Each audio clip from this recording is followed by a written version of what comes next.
Jackson. I'm the head of our Big Cloud Solutions team for Rackspace International.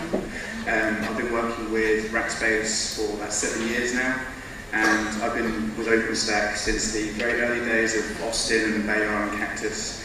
I tried to install OpenStack, failed. I think it's a really interesting move in OpenStack. I think the ability to give flexibility and ubiquity to cloud choice, so you can deploy what you want wherever you want, but use the same consistent set of APIs to control your resources, is something which is truly enabling the community to do things which transcend what a regular public cloud provider can do. So one of the things I want to talk to you about today is that technology is only part of the play when you're talking about a move to cloud. I would say it's 25%, 75%. For those of you who don't know enough about Rackspace, quick shameless plug, we are a global hosting provider. Our goal here is to use OpenStack as the layer for our services to interact with. So whether you're in your own data center, our data center, public or private, we have a platform where you can use our software and have access to Rackspace's support and management to help manage your cloud. We really have re-evolved ourselves as a service company, and it's part of that I want to talk to you about a little bit today. If you think about a move to cloud, lots of people can get very interested in the technology, the servers that you can use, the software that's available, all those things, those elements which will make it look shiny, make it look flashy. What I want to talk to you about today is, what's your key goal for cloud? Why would you pick up OpenStack? Why would you start using it? What are you hoping to achieve, either from a purely personal perspective or a business perspective? And my experience of working with customers so far is that people generally want to go faster. Faster is the key for most cloud transformations, because faster will invariably make you cheaper, faster will make you more aggressive in your market, and faster will allow you to be more innovative and reactive to changes in the technology in the future. So having a goal at the key, at the centre of all of this, is absolutely vital, and it helps you to build that recipe for how you think you need to be successful in cloud. I spend a lot of time doing talks to individual customers and larger groups, and I like to use analogies and examples to try and highlight these points. I'll share with you a little story. I'm a passionate but failed amateur chef. I love cooking, making dishes for my wife, getting her feedback on how good they are. And I invest a lot of money in making sure I have the best ingredients. I have very expensive knife sets, so I have all the right pans, the oven that I need to go and make these dishes.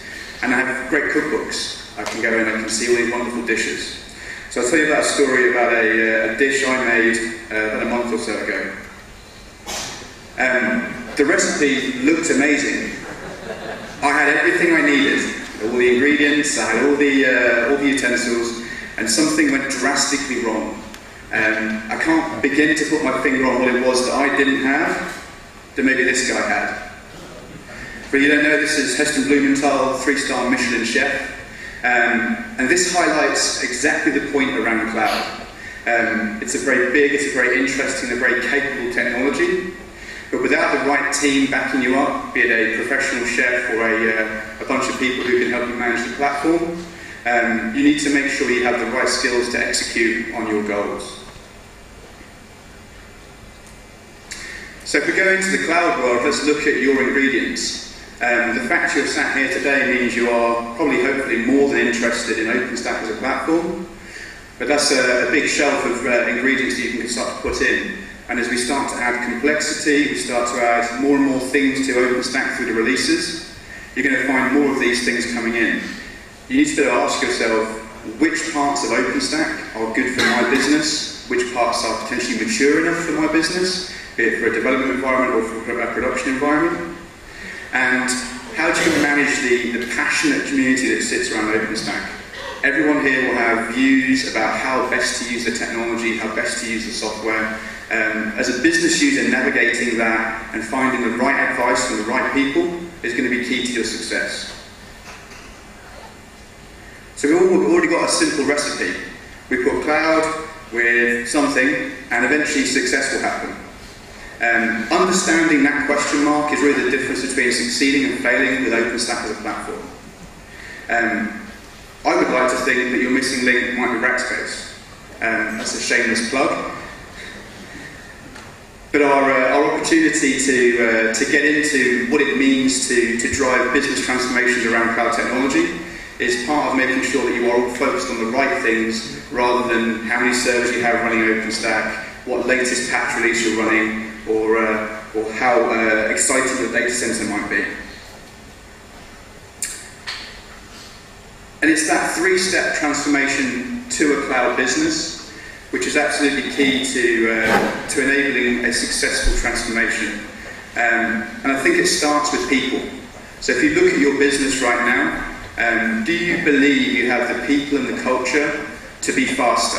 If we go back to that root problem, how do I enable faster at all of these different layers? Do I have the organizational structure with developers and operators working together?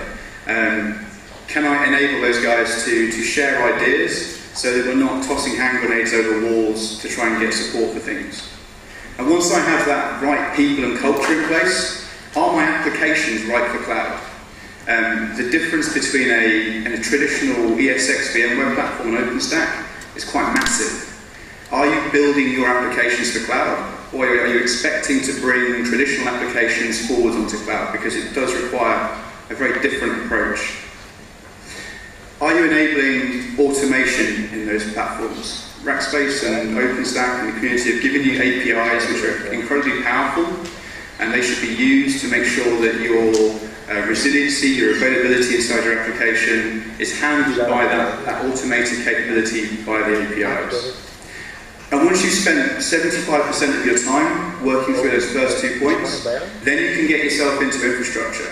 How am I going to go and run OpenStack? What tin do I need? What firewalls, servers, network I'm going to put around it? And all of this will effectively get you to a place where you have all the right layers in place. I use a DevOps principle here called CAMS. It stands for Culture, Automation, Measurement, and Sharing. If you apply that simple four-step process to each of these layers, you'll start to unpick the complexity of making that transformation. So why did you listen to Rackspace? Well, we did it.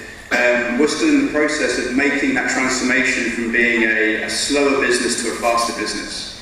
We used to think, when we were a dedicated hosting provider, that we were one of the fastest people in the industry because we could provision new servers in 10 working days. It's not really going to work anymore. So we are still striving to be faster as an organisation. We're doing that in a number of different ways. And with respect to our public cloud here, we deployed 1,300 patches to OpenStack in 6 months. Now we don't do that by waiting for Folsom or Essex or Grizzly or Havana. We do that by continuously integrating OpenStack commits that run about 2 weeks behind trunk. So we're never running a distribution of OpenStack. We've built ourselves to be fast enough to take on the latest code that's in OpenStack, test the stability, and then roll it out without customer downtime. Over the last 6 months, we have spun up 1 million Nova instances across 120 million API hits. And we've done all of that whilst hitting 99.97% API availability, that's including scheduled maintenance time. So Rackspace still have ways to go. We still believe we can do more. We believe we can add more in the private cloud space to complement the public cloud world. But we're a reference case for understanding the challenges at all levels of the business of what it takes to go faster.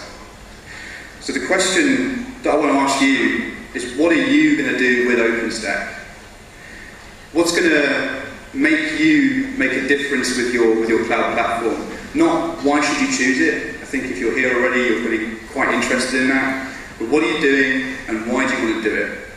Those are the key questions that will help you to not get distracted by the new server or the new patch or the new piece of functionality that's going to come out. You can drill down onto what is going to make OpenStack successful in your business as it continues to mature as a platform. And if you're having any particular difficulties, the whole goal of Rackspace and our fanatical support is to enable cloud growth and enable cloud adoption. We don't want to be that guy that just says, once you've sorted your world out, you can now come and consume infrastructure from us. We want to take you on that journey from wherever you find yourself right now to a place where cloud does equal success.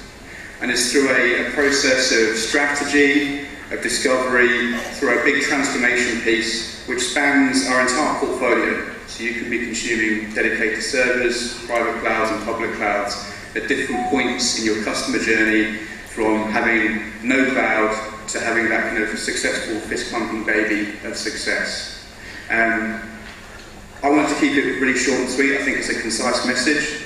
I'd encourage you to go to our website, find out more about how we're enabling businesses to go faster. And if you want to be really, really fast, you can come talk to me afterwards. Thanks very much.